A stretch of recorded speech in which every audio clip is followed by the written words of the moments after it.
The Lellan Top Show is brought to you by My Store Hub, her store online. Cooker की अगली सीटी से पहले ना ये ढाबा ऑनलाइन कर देना है।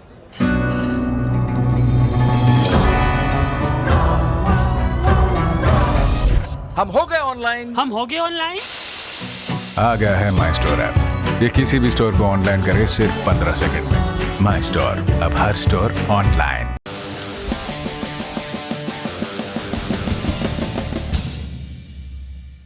पहली सुर्खी कर्नाटक से है। 29 दिसंबर को चिकमंगलूर जिले में रेलवे ट्रैक पर विधान परिषद के उप सभापति एसएल धर्मेगौड़ा का शव मिला था। पुलिस ने मामला दर्ज कर जांच शुरू कर दी है। अभी इसके शुरुआती नतीजे नहीं आए हैं। मुख्यमंत्री का बयान आया है उस सुसाइड नोट के बारे में जिसको धर्मेगौड़ा से जोड़ा जा रहा है। मुख्यमंत्री का कहना है इसमें वसीयत से जुड़े निजी ब्यौरे हैं, इसलिए इसे पब्लिक नहीं किया जा रहा। नेताजी की मृत्यु पर पूर्व प्रधानमंत्री एचडी देवेगौड़ा, मुख्यमंत्री बीएस येदियुरप्पा और कांग्रेस के नेता डीके शिवकुमार समेत और भी नेताओं ने दुख जताया। और ये दुख जिस बात पर व्यक्त किया जा रहा है उस घटना के ब्यौरे क्या हैं? सोमवार को शाम 6:30 बजे धर्मेगौड़ा ने अपने ड्राइवर को कहा कि मैं किसी को लेने जा रहा हूं। वो लौट कर नहीं आए। पुलिस ने तलाश शुरू की और फिर सोमवार की देर रात या मंगलवार के तड़के उनके रेलवे ट्रैक पर उनका शव बरामद हुआ। इस महीने की 16 तारीख को एसएल धर्मेगौड़ा सुर्खियों में आए थे। तब गौरक्षा बिल का विरोध कर रहे कांग्रेस के सदस्यों ने सदन में उनके साथ धक्का मुक्की की थी, उन्हें पद से हटा दिया था। लोकसभा के स्पीकर ओम बिरला ने धर्मेगौड़ा की मौत पर दुख व्यक्त करते हुए घटना की उच्च स्तरीय जांच की मांग की है। अगली सुर्खी जम्मू कश्मीर से है। राष्ट्रीय जांच एजेंसी यानी कि एनआईए ने दावा किया है कि पीडीपी के नेता वहीद उर रहमान पारा ने आतंकवादी संगठन हिजबुल मुजाहिदीन को 10 लाख रुपए दिए थे। ये पैसे 2019 के लोकसभा चुनाव में सपोर्ट करने के लिए दिए गए थे। पारा फिलहाल जेल में है। आतंकवादियों की मदद के मामले में जम्मू कश्मीर पुलिस से निलंबित चल रहे डीएसपी दविंदर सिंह के साथ वहीद पारा का कनेक्शन सामने आया था, जिसके बाद एनआईए ने 25 नवंबर को डीडीसी चुनाव से ठीक पहले उसे गिरफ्तार किया था। जेल में रहते हुए पारा ने डीडीसी चुनाव में जीत दर्ज की। इसके बाद पीडीपी की मुखिया महबूबा मुफ्ती ने ट्वीट करते हुए कहा था कि वहीद पर फर्जी आरोप लगाकर उसे जेल में डाल दिया गया। इसके बावजूद लोगों ने उसके प्रति प्यार और विश्वास जताया। उम्मीद है न्याय होगा, ऐसा महबूबा ने कहा। पारा ने हिजबुल के साथ कनेक्शन के आरोपों को खारिज करते हुए राजनीतिक द्वेष से इसे प्रेरित बताया।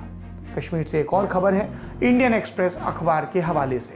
शोपियां फर्जी मुठभेड़ के मामले में सेना ने 62 राष्ट्रीय राइफल्स में तैनात रहे कैप्टन भूपेंद्र के कोर्ट मार्शल की तैयारी कर ली है। सेना अब सिविल अदालत से मामले को कोर्ट मार्शल के लिए ट्रांसफर करने को कहेगी।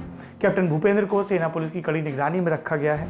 खबर यह भी है कि इस मामले में सेना के एक जूनियर कमीशन अधिकारी यानी कि जेसीओ पर भी कोर्ट मार्शल की कार्रवाई होगी।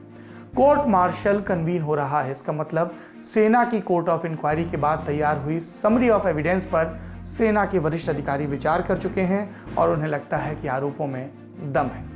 इस मामले में जो भी जानकारियां आएंगी लल्लन टॉप आपको बताता रहेगा। अगली सुर्खी पत्रकारों से जुड़ी है। कोरोना से संक्रमित होकर जान गंवाने वाले पत्रकारों के लिए पत्र सूचना कार्यालय यानी कि पीआईबी ने पत्रकार कल्याण स्कीम शुरू की है। इस स्कीम के तहत पीआईबी ने पत्रकारों के परिजनों से आवेदन मांगे हैं। 3 शर्तें। पहला, पत्रकार के रूप में कार्यरत होने का प्रूफ। दूसरा, मृत्यु प्रमाण पत्र और मेडिकल डॉक्यूमेंट जिसमें दर्शाया गया हो कि पत्रकार की मृत्यु कोरोना वायरस के चलते हुई। और तीसरा, दिवंगत पत्रकार का आय प्रमाण पत्र या परिवार की ओर से दिया जाने वाला इनकम टैक्स रिटर्न। इन डॉक्यूमेंट्स के साथ पीआईबी की वेबसाइट पर दिए गए फॉर्मेट में भरकर additional director general press facilities PIB को भेजा जा सकता है या फिर prspib101@gmail.com या adgpf107@gmail.com पर भी मेल किया जा सकता है। देश में कोरोना वायरस से अब तक 1,48,000 से ज़्यादा लोगों की मौत हो चुकी है। इसमें कई पत्रकार भी हैं जो लॉकडाउन की दुश्वारियों को झेलते हुए भी आप तक सूचनाओं को पहुंचाने का काम कर रहे थे। ये पीआईबी का सरकार का अच्छा फैसला है। अगली सुर्खी, आज देश के 2 राज्यों कर्नाटक और हरियाणा में लोकल बॉडी इलेक्शंस के नतीजे आ रहे हैं। पहले बात हरियाणा निकाय चुनाव की करते हैं। मेयर, नगर परिषद और नगर पालिका अध्यक्ष का सीधा चुनाव, जिसके लिए 27 दिसंबर को वोटिंग हुई। 7 जगहों पर निकाय चुनाव हुए, जिसमें 3 नगर निगम, 3 नगर पालिका और 1 नगर परिषद। इन 7 में से बीजेपी जेजेपी गठबंधन के खाते में रेवाड़ी नगर परिषद के अध्यक्ष का पद आया। पंचकूला नगर निगम के मेयर का पद आया। बाकी 5 जगहों पर बीजेपी को कांग्रेस और निर्दलियों से हार का सामना करना पड़ा। यानी यहाँ पर झटका लगा है। अब कर्नाटक की बात करते हैं। ग्राम पंचायत चुनाव के नतीजे घोषित किए जा रहे हैं। 22 दिसंबर और 27 दिसंबर को 2 चरणों में 5,728 ग्राम पंचायतों में वोटिंग हुई थी। वोटों की गिनती आज शुरू हुई। अधिकारियों ने कहा है कि परिणाम देर से घोषित होने की संभावना है, क्योंकि इसमें मतपत्रों का इस्तेमाल किया गया है।